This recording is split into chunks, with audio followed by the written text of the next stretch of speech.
Yes hello everyone welcome to the global world academy. आज हम लोग यहाँ पर कंप्लीट करने जा रहे हैं पर्यावरण अध्ययन को। और पर्यावरण के अध्ययन के अंदर जैसे कि हमारा चैप्टर नंबर 2 है यूनिट फर्स्ट का, हमारे पशु पक्षी व पालतू व मालवाहक पशु और पर्यावरण प्रदूषण का जनजीवन पर, स्पेशली अगर मैं बात करूँ तो जानवरों के ऊपर क्या असर पड़ता है, राइट। तो इसके बारे में आज के सेशन में हम लोग डिस्कस करेंगे। आज का जो सेशन स्टार्ट होगा वो स्टार्ट होगा आपका पोल्यूशन से, है ना। प्रदूषण क्या है, कितने प्रकार के होते हैं, और कुछ एमसीक्यूज भी हम लोग यहाँ पर कंप्लीट करते हुए चलेंगे, ताकि जो भी थ्योरी पढ़ा है उसका एक रिवीजन भी आपका यहाँ पर हो जाए। ओके। एक बार से चेक कर लीजिए, वॉइस क्लियर आ रही है, स्क्रीन अच्छे से डिस्प्ले हो रहा है। देन सेशन को स्टार्ट करते हैं, कंटिन्यू करेंगे आज के सेशन को। और यदि बात करें प्रीवियस क्लासेस की, तो प्रीवियस में भी आपको क्लासेस यहाँ पर प्रोवाइड की गई है ना। अगर मैं बात करूँ जैसे कि अपना जो फर्स्ट चैप्टर है, जैसे कि आप स्क्रीन पर देख पा रहे हैं, फर्स्ट चैप्टर हमारा कौन सा था, परिवार वाला था। ठीक है, परिवार वाला हमने यहाँ पर कंप्लीट कर लिया। फिर जो विशिष्ट आवश्यकता वाले बच्चे थे उनका एक पूरा चैप्टर अपना कंप्लीट हो गया है। फिर हमारे पशु पक्षी, जिसमें अपन ने नेस्ट वगैरह, जो घोंसले वगैरह की जानकारी होती है, जानवरों से रिलेटेड जितने भी एमसीक्यूज पूछे जाते हैं वो अपन ने यहाँ पर कंप्लीट कर लिए। आज हम लोग यहाँ पर कंप्लीट करने जा रहे हैं जानवरों का प्रदूषण पर क्या प्रभाव पड़ेगा। ठीक है, चलिए स्टार्ट करते हैं। 1 सेकेंड। देखो, सबसे पहले हम लोग देख लेते हैं कि जो पोल्यूशन है वो किस तरीके से यहाँ पर इस कैटेगरी को प्रभावित करता है।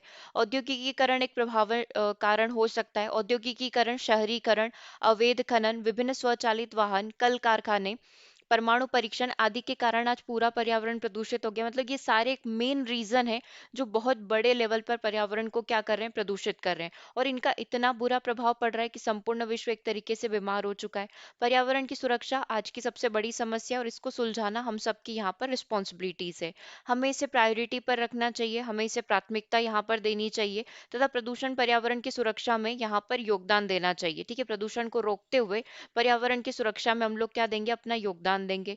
स्वच्छ एवं प्रदूषण रहित पर्यावरण आज की आवश्यकता है। यदि पर्यावरण निरोग होगा तो हम मानव, जंतु और पौधे भी क्या रहेंगे, निरोग यहाँ पर रहेंगे। ठीक है, तो बिल्कुल बेसिक जानकारी होगी, इसमें से कोई याद करने वाली चीज नहीं है, just for a general information. ठीक है, ये चीज डन है। अब देखते हैं, थोड़ा सा अपन यहाँ पर आगे बढ़ेंगे, है ना। अब देखना, सबसे पहला जो अपन पोल्यूशन यहाँ पर स्टार्ट करें, वायु प्रदूषण पढ़ रहे हैं। पहले अपन वायु प्रदूषण का बिल्कुल बेसिक कंसेप्ट पढ़ते हुए पूरा फोकस रखेंगे अपना एमसीक्यूज के ऊपर। फिर उसके बाद अपन जल प्रदूषण पढ़ेंगे और पूरा फोकस करेंगे अपने एमसीक्यूज के ऊपर, क्योंकि आपको ध्यान होगा इसी से रिलेटेड हमसे क्या होता है, स्टैटिक जीके भी पूछ लिया जाता है। स्टैटिक जीके में क्या, वही सारे के मॉन्ट्रियल प्रोटोकॉल क्या है, कौन से नियम यहाँ पर बनाए गए, है ना, वो सारी चीजें इसके अंदर यहाँ पर क्या हो जाती है, इंक्लूड हो जाती है। ओके, क्लियर है यहाँ तक। तो सबसे पहले स्टार्ट करते हैं जल प्रदूषण के बारे में। तो देखिए, जल प्रदूषण का पेड़ पौधे पर भी वायु प्रदूषण का प्रभाव यहाँ पर पड़ता है। वायु प्रदूषण के कारण पौधों को प्रकाश कम मिलता है, जिससे उनकी प्रकाश संश्लेषण, फोटोसिंथेसिस की प्रक्रिया पर विपरीत प्रभाव पड़ता है। ठीक है, कहीं ना कहीं वायु प्रदूषण के कारण पौधों को कम प्रकाश मिलेगा, तो ये किसका एक कारण हो सकता है कि वो जो भोजन बनाने की प्रोसेस होती है प्रकाश संश्लेषण की, वो यहाँ पर अच्छे तरीके से पूरी नहीं हो पाएगी। ठीक है, पहली चीज तो ये हो गई अपनी।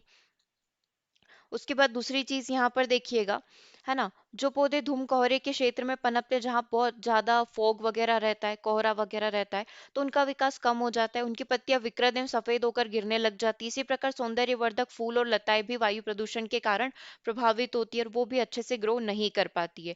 जहरीले गैसों के कारण फूल भी बदरंग होकर मुरझा जाते हैं, और लताएं भी यहाँ पर सूख जाती है ना। जब इंसान ही नहीं बच रहे तो इन सारी चीजों पर तो बहुत बुरा असर पड़ेगा। Okay, 1 second. चलो, क्लियर है यहाँ तक। अब आगे बढ़ जाते हैं। अपना ये तो सिंपल एक वायु प्रदूषण था।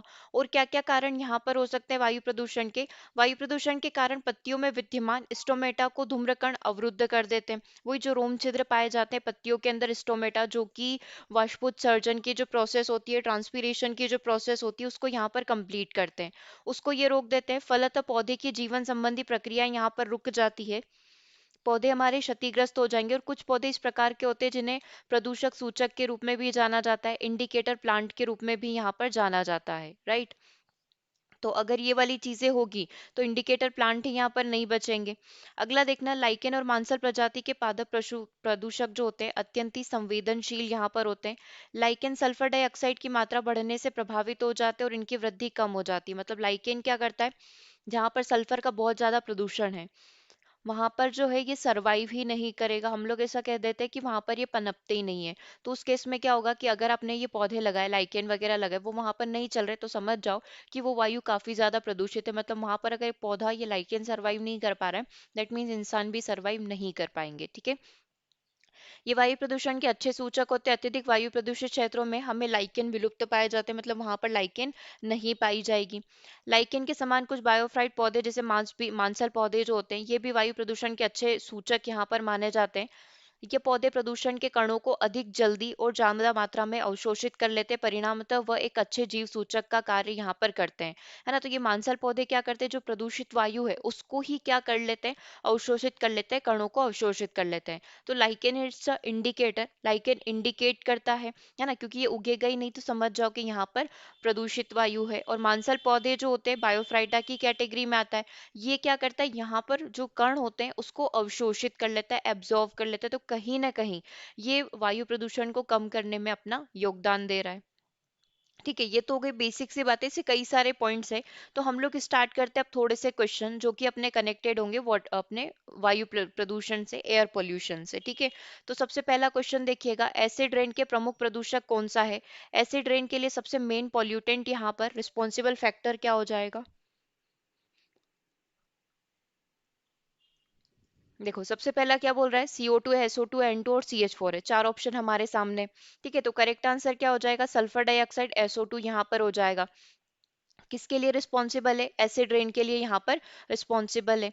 कैसे रिस्पॉन्सिबल है, अम्लीय वर्षा तब बनती है जब सल्फर डाइऑक्साइड और नाइट्रोजन डाइऑक्साइड वायु में जल वाष्प के साथ मिलकर सल्फ्यूरिक एसिड यहाँ पर बना लेते हैं। इसीलिए हम लोग बोल रहे हैं कि इसकी वजह से संगमरमर जो है, ताजमहल जो है, वो यहाँ पर पीला पड़ रहा है ना। और क्या बनाते हैं, नाइट्रिक एसिड यहाँ पर बना लेते हैं HNO3। ये दोनों ही किसके कारण हो सकते हैं, वायु प्रदूषण के कारण यहाँ पर हो सकते हैं। ठीक है, ये अम्ल जो है बारिश के रूप में धरती पर गिरता है, जिससे पर्यावरण फसले और इमारतें क्या हो जाती है, क्षतिग्रस्त हो जाती है। ओके, क्लियर है। फर्स्ट क्वेश्चन बिल्कुल सिंपल सही था, एसिड रेन के लिए रिस्पॉन्सिबल फैक्टर बताना था। दूसरा क्वेश्चन पढ़िए, दूसरा क्या बोल रहा है, निम्नलिखित में से शहरी क्षेत्रों में कार्बन मोनोऑक्साइड का मुख्य स्रोत क्या होगा। है ना, कार्बन मोनोऑक्साइड वही दम घोटू गैस यहाँ पर होती है। तो इसका मेन रिसोर्स क्या होगा, कहाँ पर सबसे ज्यादा ये मिलती है। देखिए इसका आंसर, चलिए सबसे पहला क्या हो रहा है, औद्योगिक अपशिष्ट हो रहा है। दूसरा एग्रीकल्चर रन ऑफ हो रहा है। तीसरा व्हीकल एमिशन हो रहा है। और फोर्थ हो रहा है फॉरेस्ट फायर। तो देखो हमको पता है कि अगर मैं शहरी क्षेत्रों में बात कर रही हूँ, तो मेन जो है कार्बन मोनोऑक्साइड, वही जहरीली गैस यहाँ पर होगी। है ना, तो इसका मेन रीजन क्या होगा, वाहनों से निकलने वाला जो धुआं है वो कार्बन मोनोऑक्साइड का एक रीजन यहाँ पर हो सकता है। क्योंकि ईंधन का जो दहन है अगर पूरी मात्रा में नहीं होगा, है ना, तो वही अपने ये वाला जो CO का कंसेप्ट क्या होता है कि हमारे ब्लड में बहुत आसानी से घुल जाती है और ऑक्सीजन को रिप्लेस कर लेती है। जितनी मात्रा में ब्लड ऑक्सीजन में खुलती है, उससे लगभग 200 गुना ज्यादा ये CO गैस जो है ऑक्सीजन अपने ब्लड के साथ मिल जाती है ना, और कार्बोक्सी हीमोग्लोबिन यहाँ पर बना लेती है, जिससे ऑक्सीजन की मात्रा की कमी हो जाएगी, जिससे सांस लेने में दिक्कत होगी, और सांस लेने में दिक्कत होगी तो मृत्यु यहाँ पर हो सकती है। ठीक है, तो कार्बन मोनोऑक्साइड का मुख्य स्रोत शहरी क्षेत्रों में वाहन उत्सर्जन होगा। कार्बन मोनोऑक्साइड एक विषैले गैस होता है जो वाहनों के ईंधन के अधूरे दहन से यहाँ पर उत्पन्न होता है। खासकर अगर हम लोग बात करें शहरी क्षेत्रों में, ये शहरी क्षेत्रों में ऑक्सीजन ले जाने की क्षमता को भी कम करता है, जिससे सर दर्द, चक्कर आना और गंभीर मामलों में मृत्यु तक यहाँ पर हो सकती है। ठीक है, देखो पूछा क्या गया है, कौन सी गैस ग्रीन हाउस गैस के रूप में जानी जाती है और ग्लोबल वार्मिंग में अपना महत्वपूर्ण योगदान देगी। आंसर हो जाएगा अपना CH4। मेथेन एक शक्तिशाली ग्रीन हाउस गैस है जो 100 वर्षों की अवधि में कार्बन डाइऑक्साइड की तुलना में 25 गुना ज्यादा तेजी से गर्मी को अपने अंदर एब्जॉर्व करके रखती है ना। तो वही वाला गैस हो जाएगा, वही वाला रीजन अपना यहाँ पर हो जाएगा कि ये ज्यादातर गर्मी को अपने अंदर ही रहने देती है, वापस से वायुमंडल में रिलीज नहीं होने देगी। या मुख्य रूप से कृषि हो सकता है, पशुधन आप उसमें मान सकते हैं, है ना। लैंडफिल और प्राकृतिक गैस उद्योगों से यहाँ पर निकलती है। ग्लोबल वार्मिंग को कम करने के लिए हमें मेथेन का जो उत्सर्जन है, सबसे पहले इसको कम करने की आवश्यकता पड़ेगी। राइट, तो आंसर क्या हो गया अपना, ऑप्शन नंबर C, मेथेन यहाँ पर हो गया। ठीक है, क्लियर है यहाँ तक? तो ऐसी ग्रीन हाउस गैस जो ग्लोबल वार्मिंग में भी अपना महत्वपूर्ण योगदान देती है वो क्या हो जाएगी? मैथेन हो जाएगी। नेक्स्ट क्वेश्चन नंबर 4 देखिएगा, इंपॉर्टेंट क्वेश्चन है। एयर क्वालिटी इंडेक्स AQI जो है किस प्रकार के प्रदूषकों की मात्रा को मेजर करता है? The air quality index AQI measure the concentration of which pollutant. अब इसमें हमें क्या कर रखा है कि गैसेस के कॉम्बिनेशन दे रखे हैं। ओजोन हो सकता है, SO2 हो सकता है, NO2 हो सकता है, CO हो सकता है, PM2.5 हो सकता है, PM10 यहाँ पर हो सकता है ना? ये तो हो गया अपना पहला ऑप्शन। दूसरा ऑप्शन यहाँ पर देखिएगा, CO है, O2 है, NO3 है, PM10 है। ठीक है, अब दूसरे वाले ऑप्शन में क्या गलत लग रहा है? दूसरे वाले ऑप्शन में अपन देख सकते हैं कि O2 है, तो O2 तो ठीक है। अब ये एयर क्वालिटी इंडेक्स में हम लोग अच्छी वाली जो गैसेस होती है उसको कंसीडर नहीं करते हैं, तो दूसरी वाली चीज आपकी रोंग हो जाएगी। मतलब रहा है ना, अमोनिया बोल रहा है, तीसरा नाइट्रोजन गैस है और ऑक्सीजन है। तो अगेन आप इसमें नाइट्रोजन और ऑक्सीजन को रिमूव कर सकते हो। ठीक है, तो ये दो चीजें फिर अलग हो गई। और ऑप्शन नंबर डी में बोल रहा है ओनली जो पर्टिकुलेट मैटर्स होते हैं, केवल कणीय पदार्थ होते हैं, मतलब बहुत बारीक कण जो कहीं ना कहीं वायु को क्या करते हैं, प्रदूषित करते हैं और सांस लेने में नुकसानदायक होते हैं। तो यहाँ पर कणकीय पदार्थ तो होते हैं, बट उसके साथ अदर गैसेस भी यहाँ पर होगी।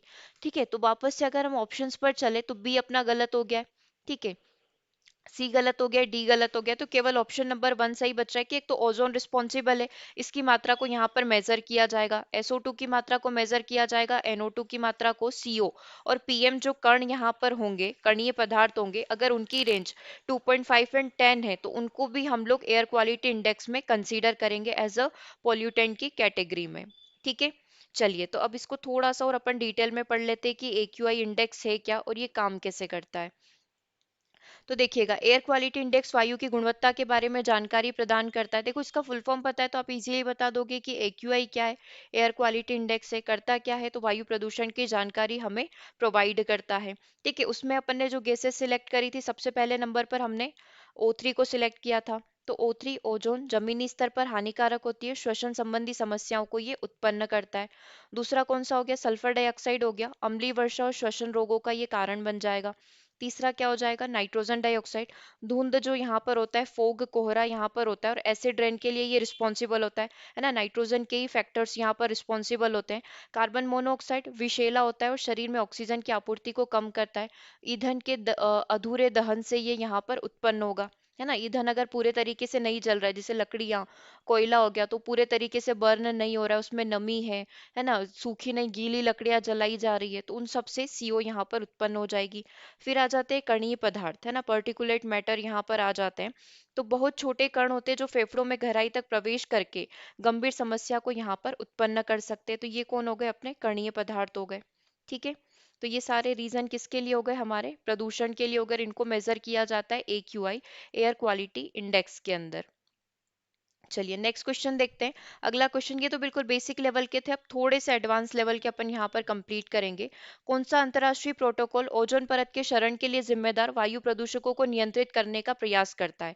इसने बोला है कि ऐसा इंटरनेशनल प्रोटोकॉल जो ओजोन परत के क्षरण के लिए जिम्मेदार जितने भी प्रकार के वायु प्रदूषक हैं, जो अभी आप ये पढ़कर आ गए हो, जो ओजोन परत के क्षरण के लिए रिस्पॉन्सिबल है, तो कौन सा इसको बचाने की कोशिश करता है, उसके संबंध में एक नियम कानून बनाता है, एक प्रकार का प्रोटोकॉल हो सकता है। तो ये है अपना मॉन्ट्रियल प्रोटोकॉल। कब आया था? 1987 में। ये इंटरनेशनल, एक बोल सकते हैं ट्रीटी थी, एक अंतर्राष्ट्रीय संधि थी जिस पर हस्ताक्षर किए गए थे, जिसका उद्देश्य ओजोन परत को नष्ट करने वाले पदार्थ जैसे CFC को समाप्त करना है। यह परत पृथ्वी को हानिकारक पराबैंगनी किरणों से भी यहाँ पर बचाती है। ठीक है, तो ये क्या हो गया? अपना मॉन्ट्रियल प्रोटोकॉल हो गया। ठीक है, अब दूसरा देखिएगा, ऐसे ही जैसा मॉन्ट्रियल प्रोटोकॉल है ना, वैसे ही दूसरा अपना क्योटो प्रोटोकॉल भी है। इसका उद्देश्य क्या है? तो मॉन्ट्रियल अपने ओजोन परत से रिस्पॉन्सिबल जितनी भी गैसेस हैं, एयर क्वालिटी से ही कनेक्टेड है, तो उनके रिलेशन में जो है एक संधि, एक ट्रीटी यहाँ पर की गई है।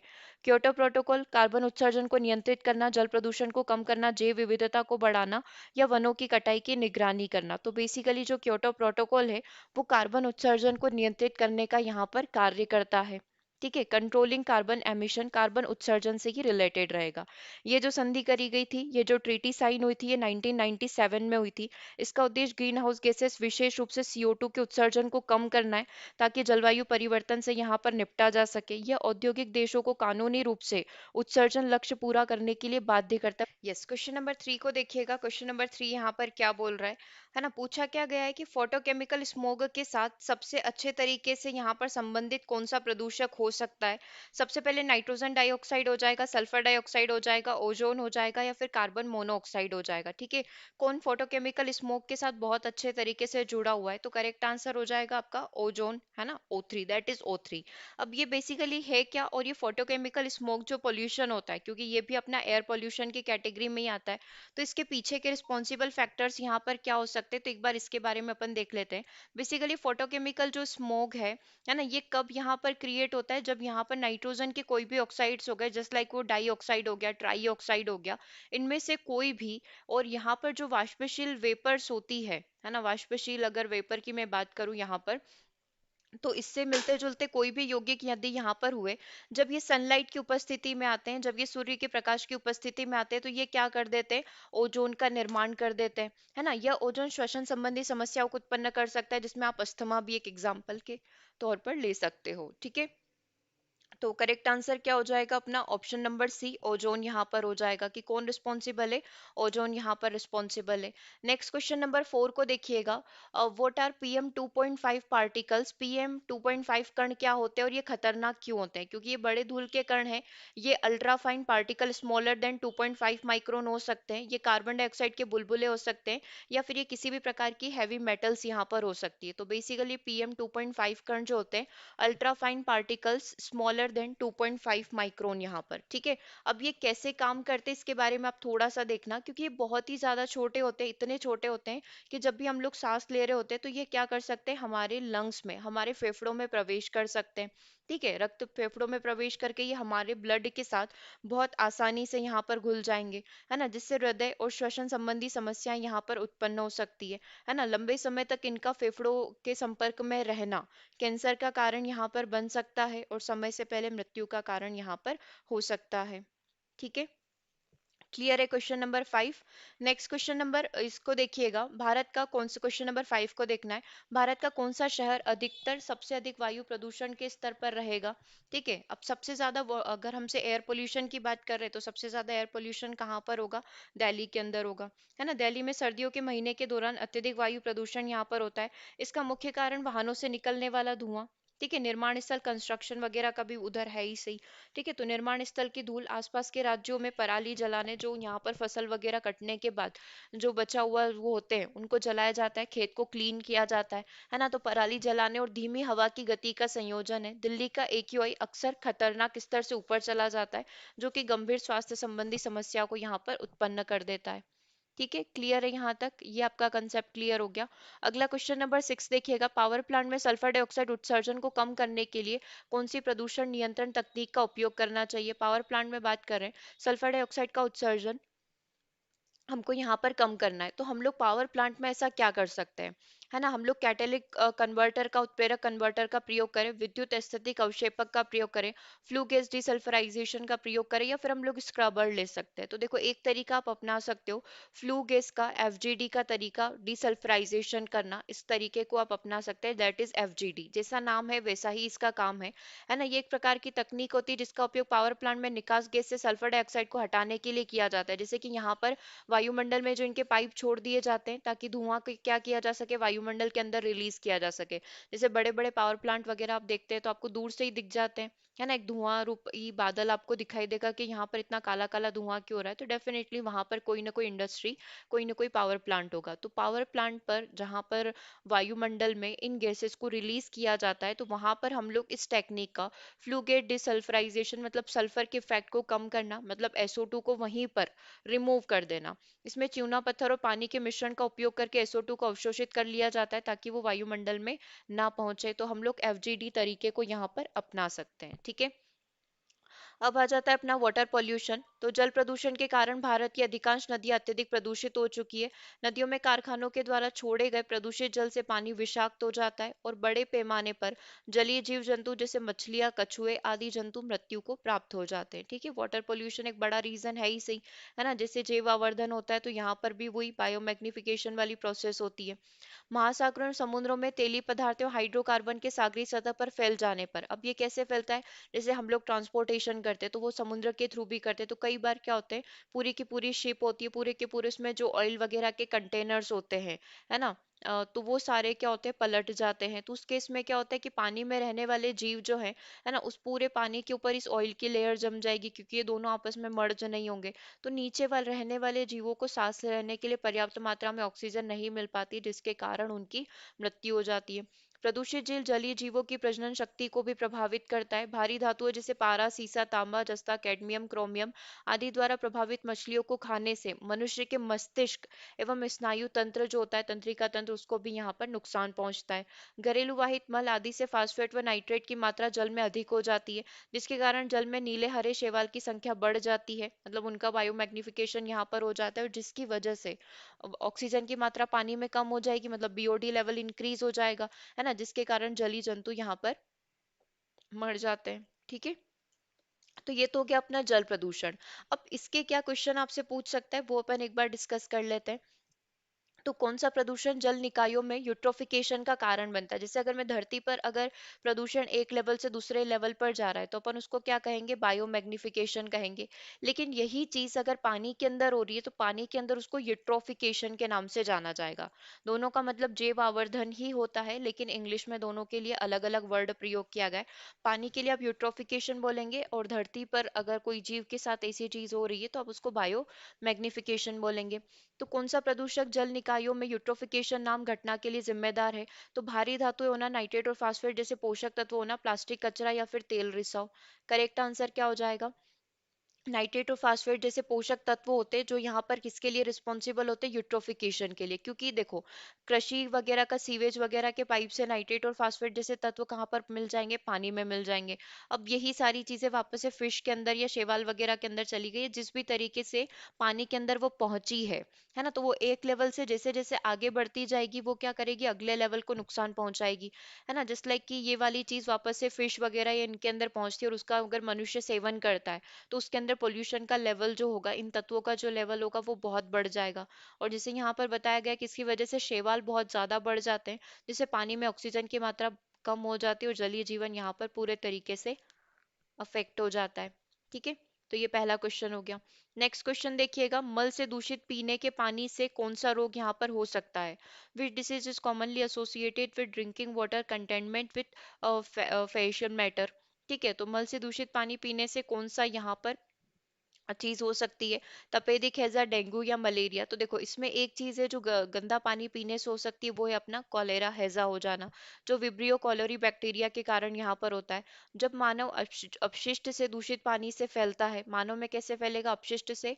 मानव अपशिष्ट का जो पानी है, दूषित पानी है, अगर वो नॉर्मल पानी में मिल गया है या कहीं ना कहीं हम जो पानी पी रहे हैं उसमें कुछ मात्रा उसकी है, तो उसकी वजह से डेफिनेटली हैजा यहाँ पर हो सकता है। ये गंभीर दस्त और निर्जलीकरण का कारण बन सकता है, और समय पर इलाज न होने पर ये भी बीमारी खतरनाक हो सकती है।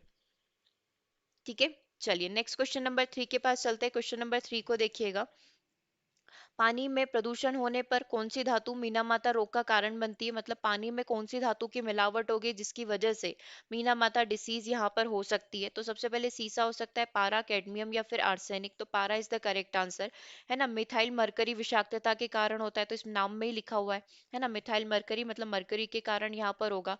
यह जापान के मीनामाता में पहली बार यहाँ पर पाया गया था, जहाँ पर पारे से दूषित पानी पीने से जानवरों में गंभीर तंत्रिका संबंधी विकृति उत्पन्न हो गई थी, तो इसीलिए उस बीमारी का नाम ही क्या रख दिया गया, मीना माता डिसीज यहाँ पर रख दिया गया। ठीक है, चलो अगला क्वेश्चन देखते हैं। भारत के कई क्षेत्रों में भूजल प्रदूषण का मुख्य कारण यहाँ पर क्या हो सकता है। सबसे पहले फर्टिलाइजर का उपयोग करना, औद्योगिक अपशिष्ट देना, आर्सेनिक का प्रदूषण होना या फिर तेल रिसाव का होना।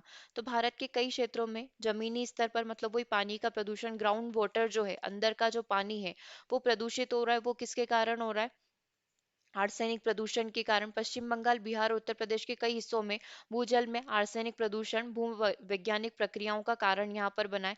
लंबे समय तक इसके संपर्क में त्वचा संबंधी घाव, कैंसर और अन्य गंभीर समस्याएं यहाँ पर उत्पन्न हो सकती है। ठीक है। अगला क्वेश्चन देखिएगा, निम्नलिखित में से कौन सा तरीका औद्योगिक अपशिष्ट जल को शुद्ध करने में सबसे ज्यादा इफेक्टिव हो सकता है? औद्योगिक अपशिष्ट जल को यदि हम लोग शुद्ध करना चाहते हैं, जैसे अपन ने वो एयर वाला देखा था, है ना, कि एयर को कैसे प्योरीफाई करेंगे, तो हमने डीसल्फराइजेशन टेक्निक देखी थी। अब ऐसे ही अगर हम लोग अपशिष्ट जल को शुद्ध करना चाहते हैं तो क्लोरोनीकरण, reverse osmosis, RO process, sedimentation या फिर जैव उपचार यहाँ पर कर सकते हैं, बायो रिमीडिएशन यहाँ पर कर सकते हैं। तो आरओ एक बेस्ट तरीका है ना, अपशिष्ट जल से घुले हुए जो ठोस पदार्थ है, भारी धातुएं हैं, प्रदूषक को हटाने में ये एक बहुत अच्छा माध्यम यहाँ पर हो सकता है। ठीक है, तो ये तरीका अपन अपना सकते हैं। अगला देखिएगा, पानी में ऑक्सीजन की कमी जिससे जलीय जीवों की मृत्यु हो जाती है उसे क्या कहा जाता है? हाइपोक्सिया के नाम से जाना जाता है। जैव वृद्धि तो क्या होता है कि एक जीव से दूसरे जीव में जब भी ये पॉल्यूटेंट पहुंचेंगे तो उनकी मात्रा क्या होती जाती है? इंक्रीज होती जाती है ना। और अगर ये पानी के अंदर हो रहा है तो उसको क्या बोला जाएगा? यूट्रोफिकेशन बोला जाएगा। और शैवाल प्रस्फुटन का मतलब क्या होता है कि शैवाल एल्गी जो है, जैसे अपन बोलते हैं ना, एक तालाब एक झील थी तो उसमें पूरी वो ग्रीन हो गई, क्यों? क्योंकि उसको पूरा किसके द्वारा भर लिया गया है? शैवाल के द्वारा कवर कर लिया गया है, तो आज वो पूरी ग्रीन दिखती है। तो वो ग्रीन दिखना इसका मतलब ये नहीं कि वो उस पे बहुत ज्यादा पेड़ पौधे उग गए, वो वाली चीज नहीं है। ये प्रदूषण का एक लेवल इंडिकेट करता है। जैसे हमने देखा ना कि फास्फेट और नाइट्रेट के तत्व जब सीवेज से डायरेक्टली पानी के अंदर छोड़ दिए जाते हैं तो ये जो शैवाल है वो बहुत अच्छे से उत्पन्न हो जाती है, क्योंकि उनको ऐसा ही इन्वायरमेंट यहाँ पर चाहिए होगा, है ना। फिर वो पानी बिल्कुल भी पीने योग्य नहीं है, और अगर पीते हैं तो वो पानी के प्रदूषण संबंधी समस्या जैसे लाइक हैजा वगैरह यहाँ पर हो सकता है। अभी पूछा था कि जलीय जीवों की मृत्यु हो जाती है ऑक्सीजन की कमी से, है ना, बीओडी लेवल के कारण, तो हाइपोक्सिया उसे कहा जाता है। ये तब होता है जब पानी में घुली हुई ऑक्सीजन का स्तर इतना कम हो जाता है कि वह जलीय जीवन का समर्थन नहीं कर पाती है। ये अक्सर यूट्रोफिकेशन के कारण होता है। ठीक है, जिससे पोषक तत्वों की अधिकता से शैवाल का विकास हो जाता है और शैवाल के क्षय से ऑक्सीजन की खपत यहाँ पर बढ़ जाती है, मतलब ज्यादा मात्रा में ऑक्सीजन का कंजप्शन यहाँ पर शैवाल कर लेते हैं।